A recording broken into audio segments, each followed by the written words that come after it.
Hello ladies and gentlemen, welcome back once again to Wild Arms 2. Today we are continuing on with our pyramid boss hunt. Today we are in the closed mine shaft to fight this guy. Well, I didn't go over my preparations, so I'll do that while the introduction is playing here. Pretty much I'm going with a party of Ashley, Marivel, and Lilka. You make sure Marivel has best luck. Put your Crest S on Saber, and I put the Reflex on Marivel to give her a little more defense because the Kobold King is very, very, very physical heavy. He's not quite as powerful as Bulk Gaiden, but he can still one-shot Marivel. And I want to give her... Well, shit. You know what? Now that I think about it, he's going to one-shot her anyway, so... Let me change that to a scapegoat. Let's see, I have the power boost on Ashley. As you can see, Zephyr, Dandiram, Chapapanga. Power boost, necronomicon, and scapegoat. I have the Crest S on Saber because this guy has no elemental weaknesses. However, he does have one, actually has two weaknesses. Use a lucky card.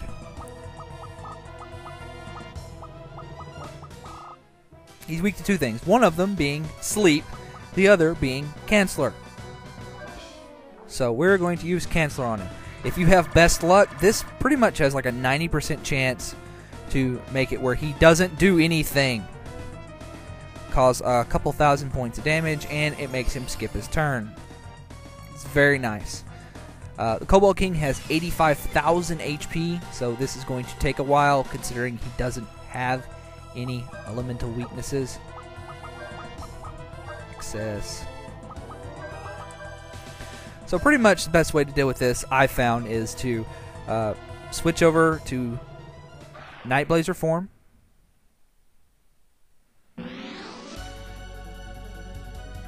Spam Canceller and just use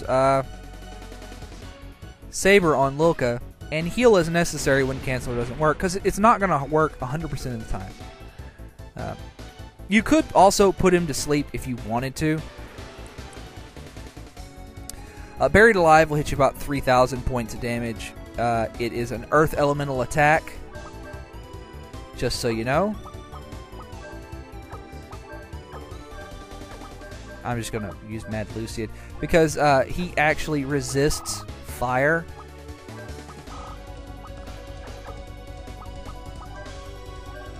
Not right away. He actually has to do a move first called Prepare to Attack, but it doesn't really matter.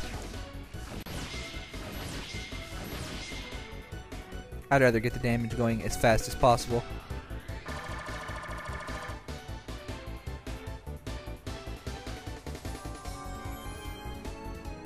Luckily, he is incredibly slow.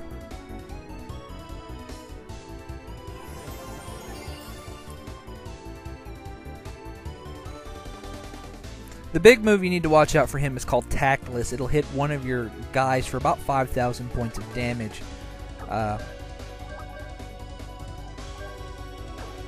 So, yeah. I'm actually gonna... No, not shield. Saber. I think I'm going to try sleep on him. See how that works. Because the Canceller seems to be letting me down. Both are totally viable options to basically cheese him to death. As you can see, I just put him to sleep. The problem with sleep is it really doesn't last that long. But on the plus side, it will basically allow Marivel to attack with more powerful moves. For example, I can now use Erg Phaser instead of just using Canceller every turn. I personally prefer the Canceller, but, you know, whatever. It's whatever you want to do. Sleep is actually probably a better move to be doing.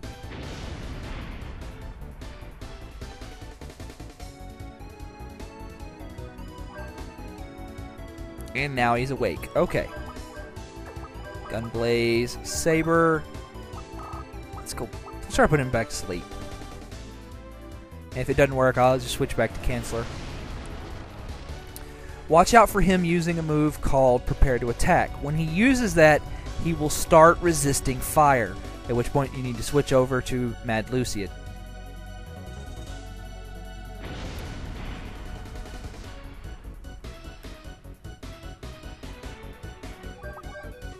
But if you can keep him cancelled or asleep, he won't get a chance to use it.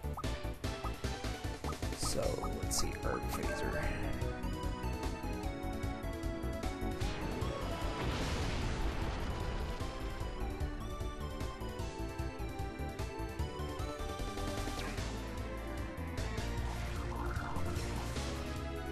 Unfortunately, poor Marivel doesn't have very good spellcasting stats, especially compared to, you know, Lilka and Tim. I mean, Lilka has her Crest S to really give her spells some oomph, and then, you know, Tim just has massive, massive, massive sorcery. So she'll always do the least amount of damage of all of your spellcasters. And look at that.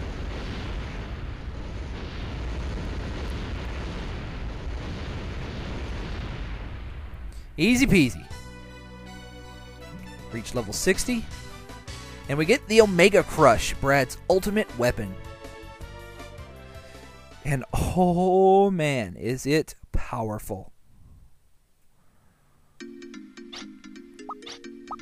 See, Brad's attack power, 680, 848. Oh yeah.